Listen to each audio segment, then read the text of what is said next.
한 달 전 건강검진에서 이상 없음 판정 받았는데 어제 병원에서 저보고 위암 말기라네요.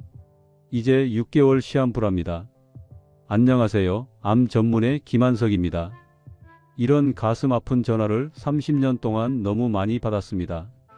오늘은 제가 가족에게만 알려준 건강검진의 충격적인 진실, 그리고 돈 낭비하고 있는 불필요한 검사 3가지를 처음으로 공개합니다.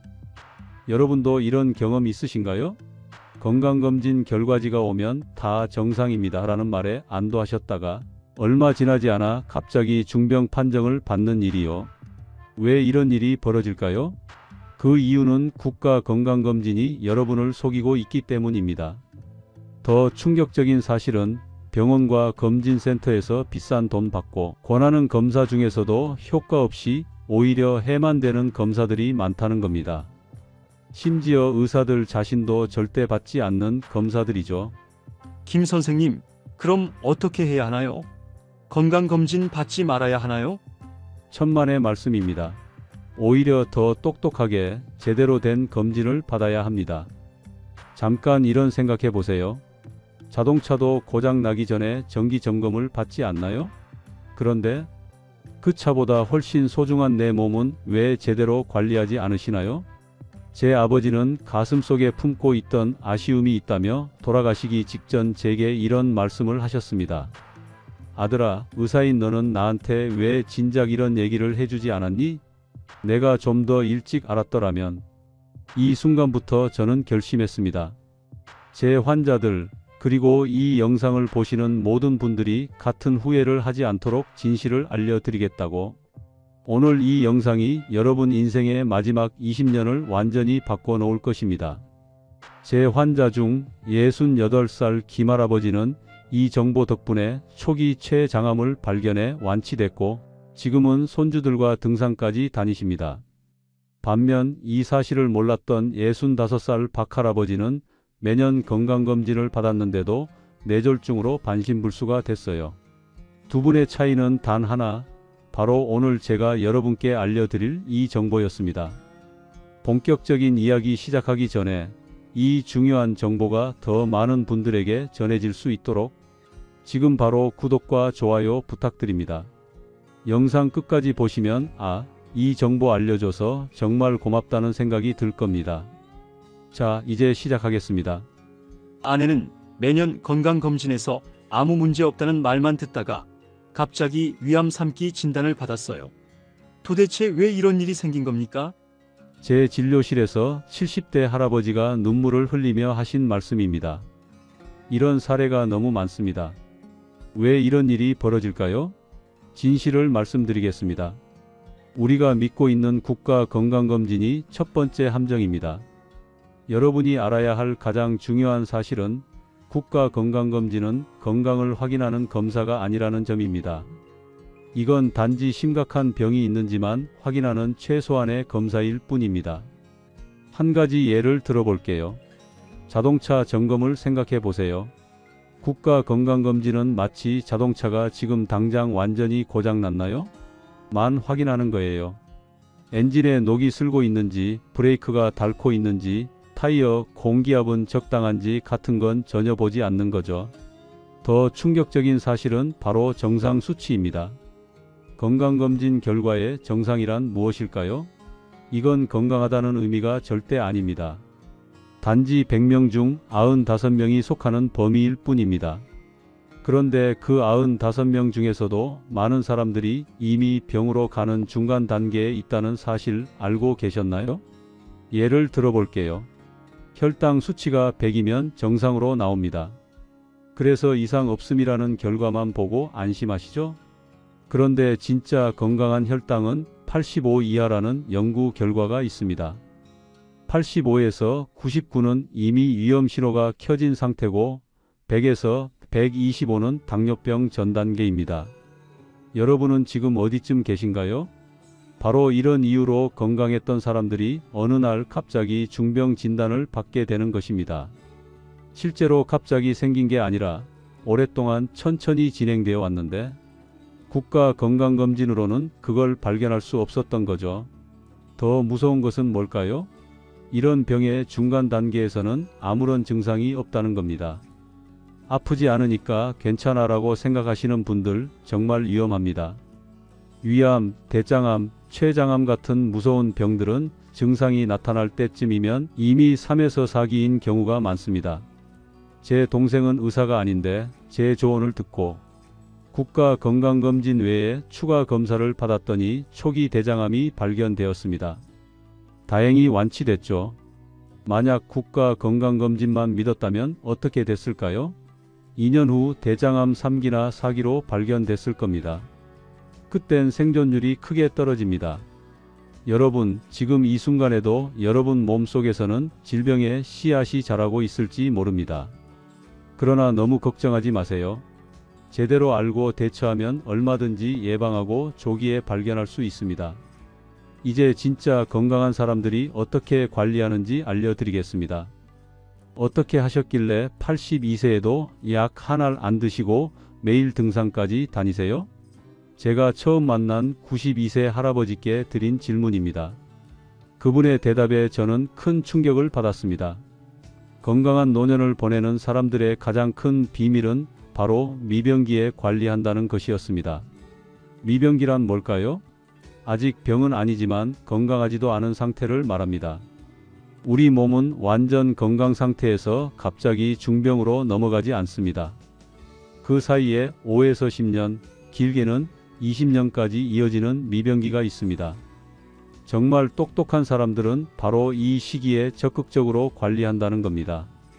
제가 30년 암 전문의로 일하며 깨달은 중요한 사실은 암이든 당뇨든 고혈압이든 모든 병은 이 미병기에서 시작한다는 것입니다. 가장 놀라운 점은 이 미병기에는 아무런 증상이 없다는 겁니다. 여러분은 완전히 건강하다고 느끼겠지만 몸 안에서는 이미 문제가 시작되고 있습니다. 82세에 약 하나 없이 등산하는 할아버지의 비결은 바로 50대부터 이 미병기를 관리해온 결과였습니다.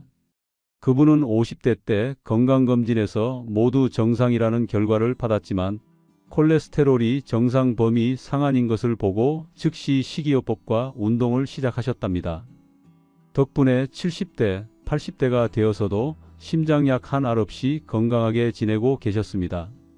반면에 같은 검진 결과를 받은 그분의 친구는 다 정상이래라고 안심하고 아무런 조치를 취하지 않았고 결국 60대 중반에 심장 스텐트 시술을 받고 지금은 여러 약을 먹으며 활동에 제한이 있는 생활을 하고 계십니다. 이 두 사람의 차이는 무엇일까요? 바로 미병기에 얼마나 적극적으로 대응했느냐의 차이입니다. 비슷한 사례가 너무나 많습니다. 건강검진 결과는 비슷했지만 그 결과를 어떻게 해석하고 대응했느냐에 따라 10년, 20년 후에 건강이 완전히 달라지는 것입니다.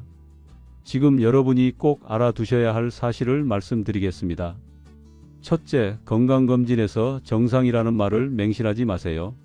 의학적으로 정상 범위와 최적 범위는 완전히 다릅니다. 검사 결과가 정상이라도 최적인지 확인하세요. 혈당은 85 이하, 총 콜레스테롤은 170 이하, 혈압은 115에 75 이하가 이상적입니다. 둘째, 검사 결과의 추세를 확인하세요. 예를 들어 간 수치가 매년 조금씩 올라간다면 아직 정상 범위라도 문제가 생기고 있다는 신호입니다. 이런 추세를 놓치면 나중에 큰 병으로 발전할 수 있습니다. 셋째, 국가검진에만 의존하지 마세요. 그건 기본 중에 기본일 뿐입니다. 특히 50대 이상이라면 위내시경은 매년, 대장 내시경은 3년마다, 폐 CT는 5년마다 받는 게 좋습니다. 비용이 아깝다고요? 암에 걸린 후의 비용과 고통을 생각하면 정말 값싼 투자입니다. 넷째, 미병기에서 발견된 문제는 약물 치료가 아닌 생활습관 개선으로 해결하세요. 이 시기에는 약물보다 식습관과 운동이 더 효과적입니다. 제가 30년간 수천 명의 환자를 치료하며 확인한 사실입니다. 여러분, 지금 이 영상을 보고 계신다면 스스로에게 물어보세요.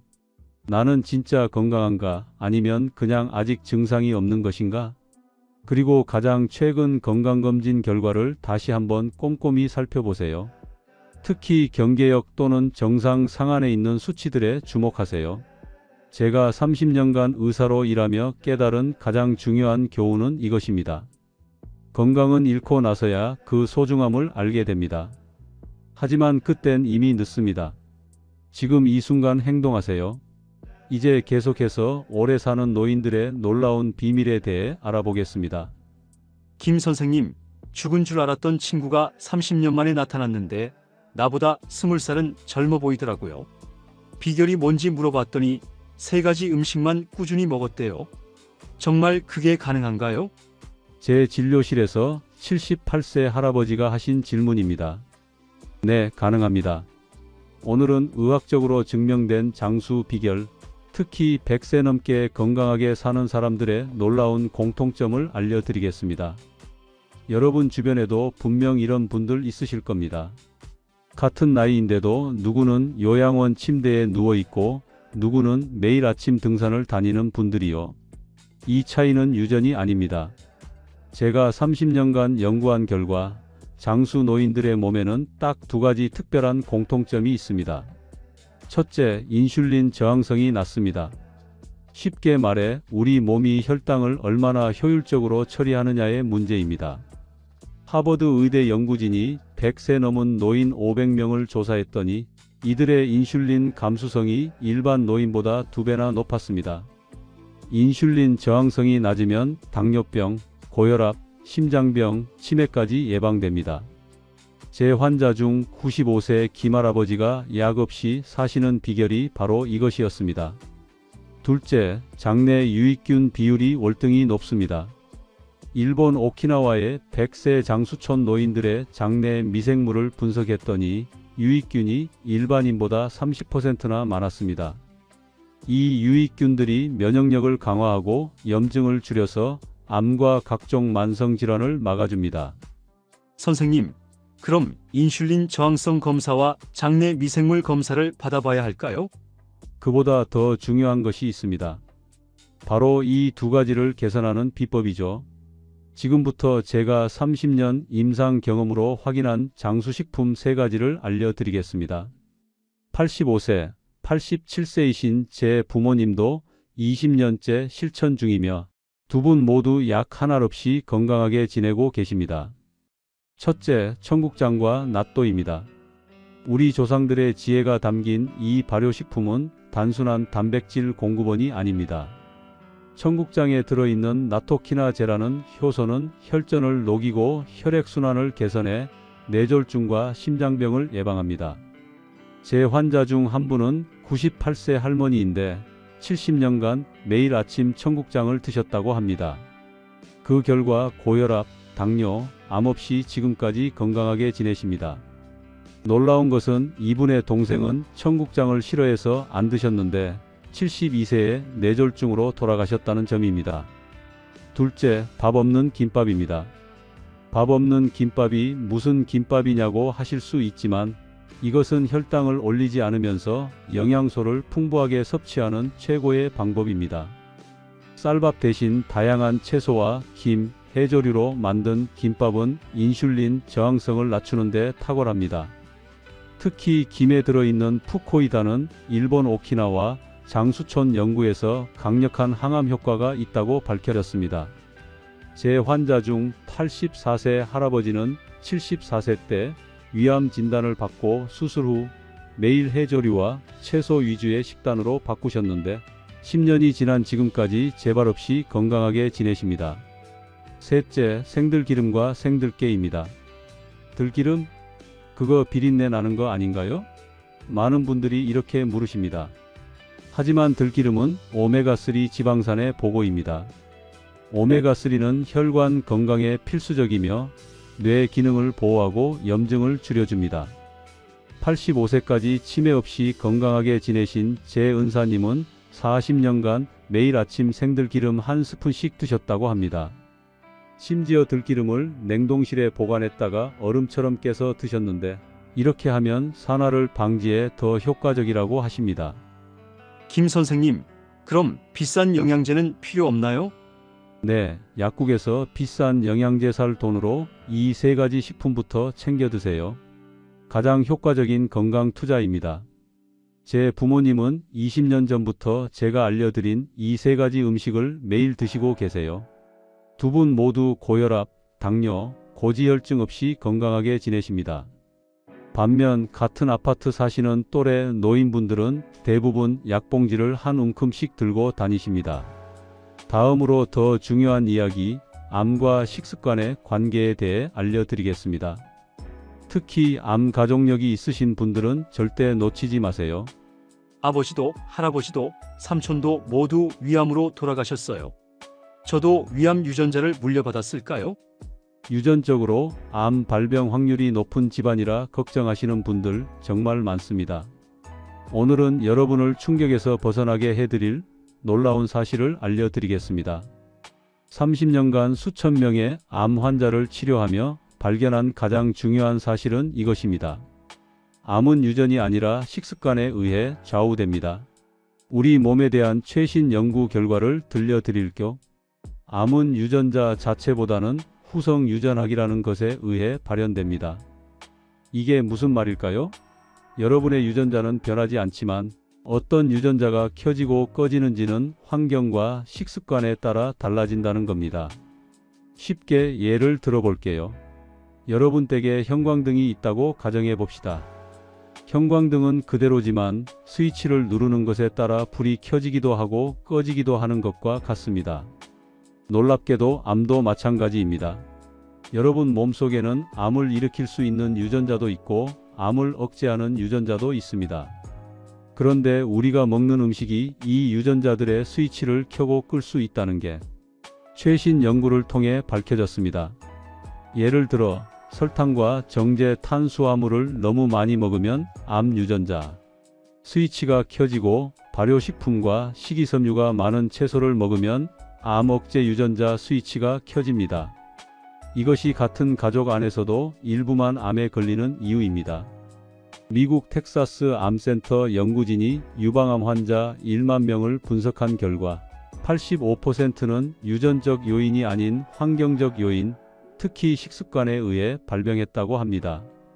더 놀라운 것은 BRCA1, BRCA2 같은 유방암 유전자를 가진 여성 중에서도 식습관과 생활습관에 따라 암 발병률이 70%까지 차이가 난다는 사실입니다. 제 환자 중 72세 박할머니 사례를 들려드릴게요. 할머니의 어머니와 언니 모두 유방암으로 돌아가셨습니다. 유전자 검사 결과 할머니도 유방암 유전자를 갖고 계셨습니다. 하지만 10년 전 제가 알려드린 식습관을 철저히 지키셨고 지금까지 건강하세요. 반면 같은 유전자를 가진 여동생은 그런 거 미신이야 라며 평소 식습관을 유지하시다가 안타깝게도 유방암 진단을 받고 투병 중이십니다. 그렇다면 암을 예방하는 식습관은 무엇일까요? 지금부터 제가 30년간 암 전문의로 일하며 환자들에게 권해온 세 가지 핵심 원칙을 알려드리겠습니다. 첫째, 혈당을 천천히 올리는 좋은 탄수화물을 선택하세요. 암세포는 정상 세포보다 20배나 많은 포도당을 소비합니다. 즉, 혈당이 급격히 올라가면 암세포에게 연료를 공급하는 것과 같습니다. 백미 대신 현미, 통밀 등 통곡물을 드세요. 설탕과 밀가루 음식은 최대한 제한하세요. 제 환자 중 한 분은 췌장암 사기 판정을 받았는데 항암 치료와 함께 철저한 저혈당 식이요법을 병행했더니 5년 이상 생존하는 기적을 경험하셨습니다. 통계적으로 췌장암 사기 생존율은 1%도 안 되는데 말이죠. 둘째, 균형 잡힌 전체식을 하세요. 과일이나 채소는 껍질째 먹는 게 좋습니다. 영양소의 70%가 껍질에 있기 때문입니다. 특히 양배추, 브로콜리, 방울 양배추 같은 십자화과 채소는 암 예방에 탁월합니다. 이들 채소에 들어있는 설포라판이라는 성분이 암세포의 성장을 억제한다는 수백 건의 연구 결과가 있습니다. 셋째, 식사 순서가 중요합니다. 채소를 먼저, 그 다음에 단백질, 그 다음에 현미, 마지막으로 견과류 순으로 드세요. 이렇게 하면 혈당 상승을 최소화할 수 있습니다. 놀랍게도 식사 순서만 바꿔도 식후 혈당이 50%까지 낮아진다는 연구 결과가 있습니다. 여기서 중요한 주의사항이 하나 있습니다. 요즘 유행하는 탄수화물 제한 다이어트를 극단적으로 하시면 안 됩니다. 탄수화물을 너무 제한하면 암세포보다 정상세포가 먼저 죽을 수 있습니다. 암세포는 적응력이 뛰어나 탄수화물이 없어도 단백질과 지방을 분해해 에너지원으로 사용할 수 있기 때문입니다. 세계적인 암센터에서도 이런 이유로 극단적인 저탄수화물 식이를 권하지 않습니다. 제가 담당했던 65세 김할아버지 이야기를 들려드릴게요. 대장암 3기 진단을 받고 수술과 항암 치료를 마친 후 철저히 식습관을 개선하셨습니다. 매일 발효식품을 드시고 십자화과 채소를 꾸준히 드셨습니다. 5년이 지난 지금 암에 재발 없이 건강하게 지내고 계십니다. 반면 비슷한 상태로 치료를 받았던 다른 환자분은 이제 다 나았으니까 라며 예전 식습관으로 돌아가셨고 안타깝게도 2년 만에 재발을 경험하셨습니다. 항암 치료는 눈에 보이는 암세포를 죽이지만 보이지 않는 미세암을 억제하는 것은 결국 여러분의 몸 상태, 특히 식습관에 달려 있습니다. 제가 오랜 임상 경험에서 확신할 수 있는 것은 암 예방의 80%는 식습관이라는 사실입니다. 약이나 수술이 아닌 여러분이 매일 입에 무엇을 넣느냐가 더 중요합니다. 어떤 음식이 암 유전자를 켜고 어떤 음식이 끄는지 알고 계신다면 여러분은 이미 암을 이길 수 있는 가장 강력한 무기를 갖고 있는 것입니다. 이제 지방간에 숨겨진 위험성과 완벽한 회복법에 대해 알아보겠습니다. 특히 50대 이상 남성분들에게는 매우 중요한 내용이 될 것입니다. 술 한 방울도 안 마시는데 지방간이라니. 의사 선생님, 뭔가 잘못된 거 아닌가요? 이런 질문을 정말 많이 받습니다. 오늘은 현대인의 40%가 갖고 있는 침묵의 살인자 지방간에 대한 충격적인 진실을 알려드리겠습니다.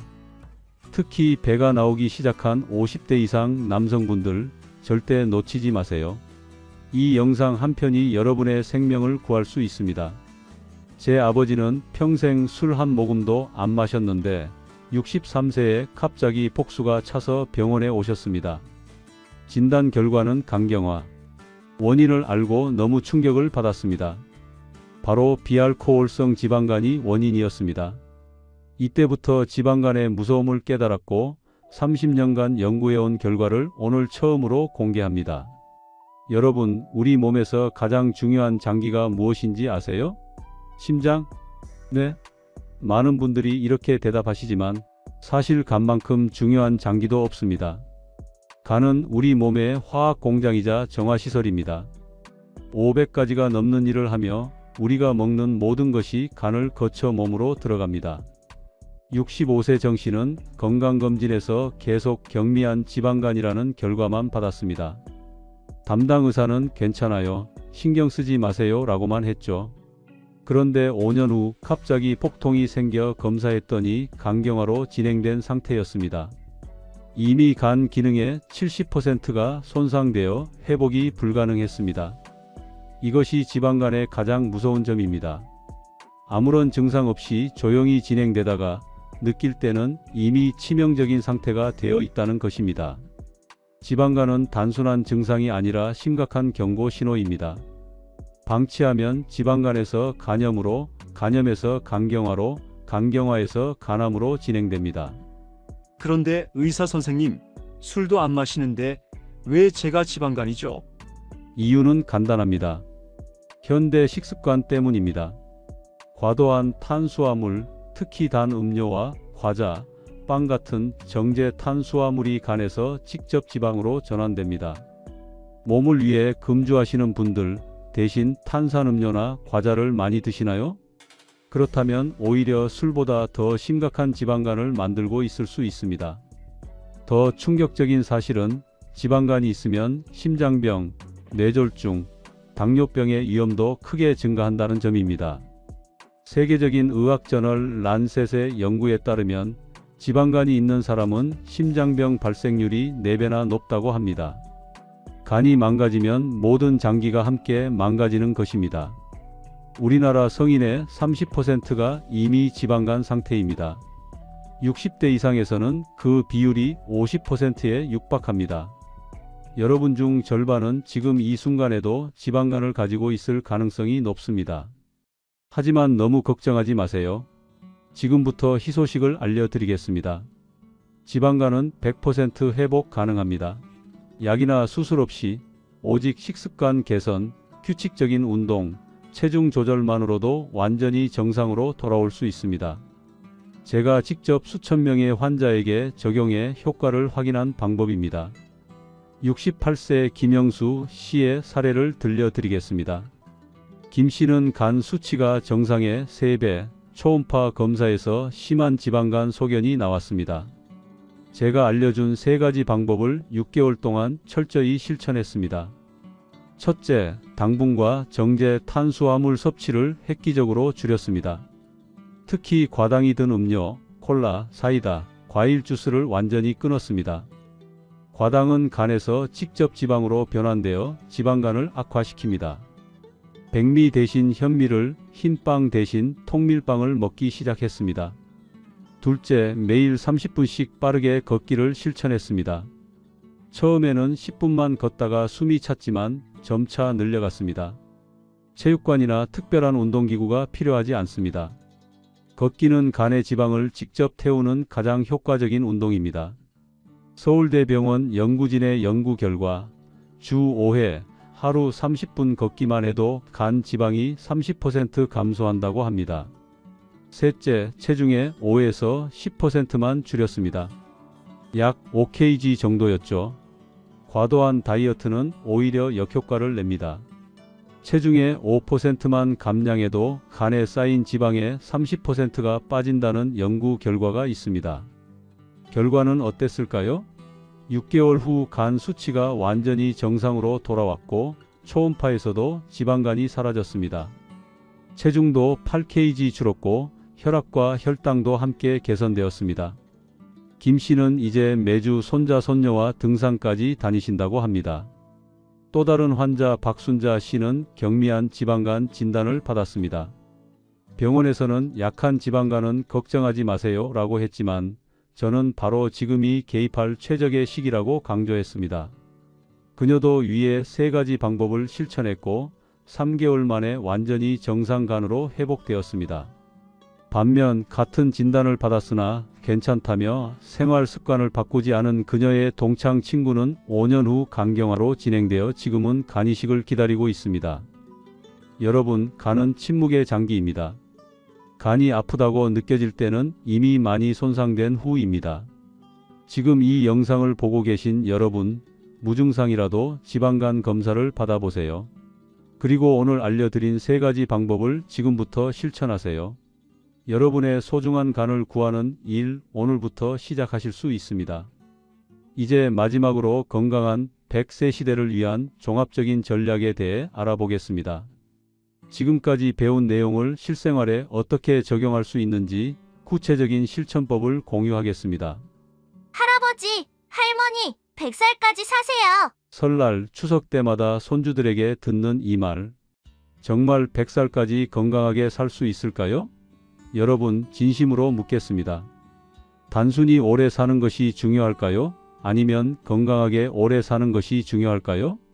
통계에 따르면 현재 60대인 분들의 30% 이상이 90세 이상까지 살게 됩니다.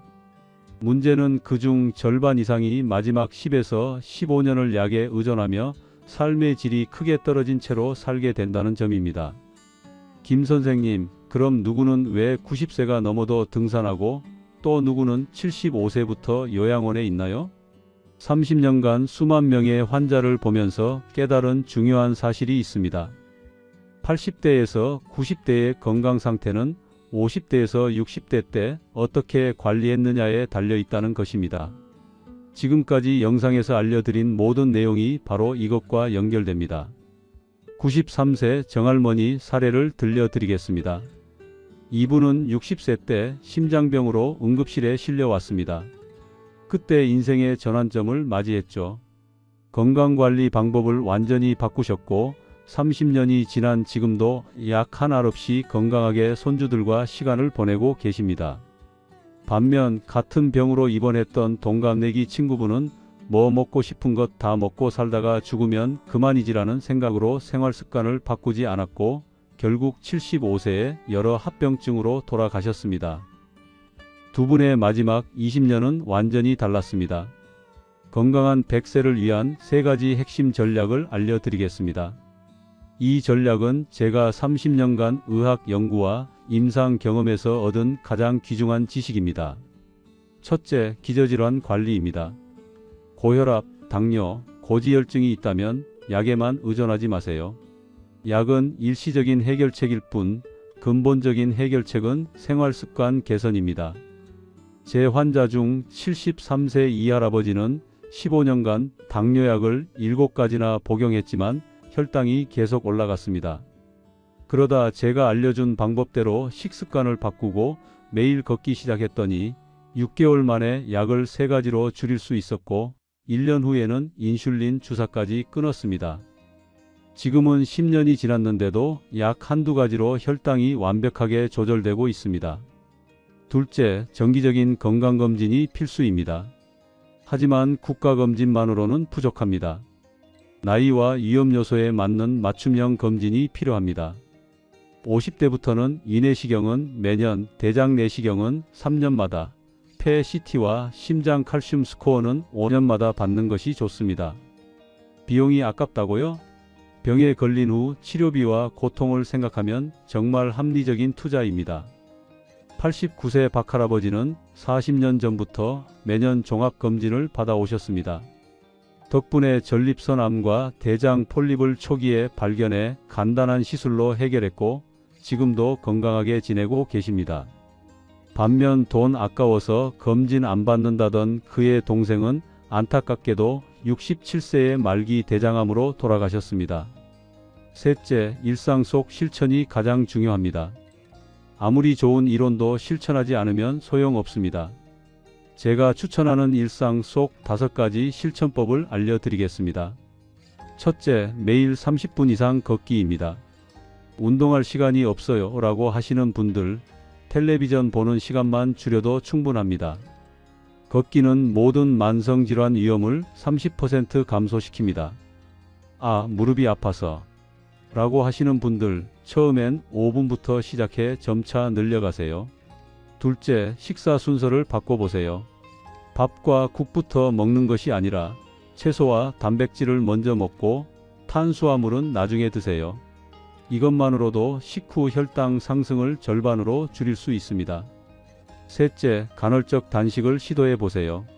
하루 8시간 내에만 식사하고 16시간은 금식하는 방법입니다. 저녁 안 먹으면 잠이 안 와요 라고 하시는 분들, 차라리 아침을 건너뛰고 점심과 저녁만 드세요. 이 방법은 체중 감량뿐 아니라 세포 재생과 염증 감소에 놀라운 효과가 있습니다. 넷째, 장 건강을 관리하세요. 매일 발효식품, 김치, 요구르트, 청국장을 드세요. 장내 유익균이 면역력을 높이고 염증을 줄여줍니다. 80대까지 건강한 분들의 장내 미생물 분석 결과 유익균 비율이 월등히 높다는 연구 결과가 있습니다. 다섯째, 스트레스를 줄이세요. 만성 스트레스는 모든 질병의 원인입니다. 나이 들면 자식 걱정, 손자 걱정에 스트레스 안 받을 수 있나요? 라고 하시는 분들, 하루 10분이라도 명상이나 심호흡으로 마음을 편안하게 해보세요. 제 어머니는 현재 85세인데 30년 전부터 이 5가지를 실천해 오셨습니다. 덕분에 또래 분들보다 10살은 젊어 보이고 활력이 넘칩니다. 약 없이 건강하게 지내고 계시는데 같은 아파트 친구분들은 대부분 약봉지를 한 움큼씩 들고 다니십니다. 여러분, 진심으로 묻겠습니다. 어떤 노년을 보내고 싶으세요? 30년 의사 생활에서 가장 마음 아팠던 순간은 환자가 더 일찍 알았더라면 이라고 말할 때였습니다. 지금 이 순간 여러분께 그 소중한 더 일찍 알게 된 기회를 드리고 있습니다. 건강은 병원에서 만들어지는 것이 아닙니다. 여러분의 일상 속 작은 선택들이 모여 10년, 20년 후의 건강을 결정합니다. 지금까지 건강한 100세를 위한 모든 비밀을 알려드렸습니다. 이제 선택은 여러분의 몫입니다. 오늘 당장 지금 이 순간부터 작은 것 하나라도 실천해 보세요. 건강한 100세는 결코 꿈이 아닙니다. 여러분이 지금 보고 계신 이 영상이 남은 인생에서 가장 중요한 전환점이 될 수 있습니다. 이 영상 시리즈가 도움이 되셨다면 좋아요와 구독으로 응원해 주세요. 앞으로도 여러분의 건강에 도움이 되는 정보를 계속 알려드리겠습니다. 마지막으로 한 가지 말씀드릴 거. 이 영상은 건강한 정보 전달을 목적으로 제작했습니다. 의학적 진료나 전문가의 상담을 대체할 수는 없어요. 우리 몸은 사람마다 체질과 건강 상태가 다르기 때문에 같은 방법이라도 결과는 개인마다 달라질 수 있습니다. 제가 오늘 알려드린 정보는 참고용으로 활용해 주시고 모든 실천은 여러분 본인의 선택과 판단에 따라 이루어져야 합니다. 그래도 걱정되시면 꼭 주치의와 상담하신 후에 실천하세요. 우리 모두 건강한 100세를 함께 맞이했으면 좋겠습니다. 오늘도 건강한 하루 보내세요. 감사합니다.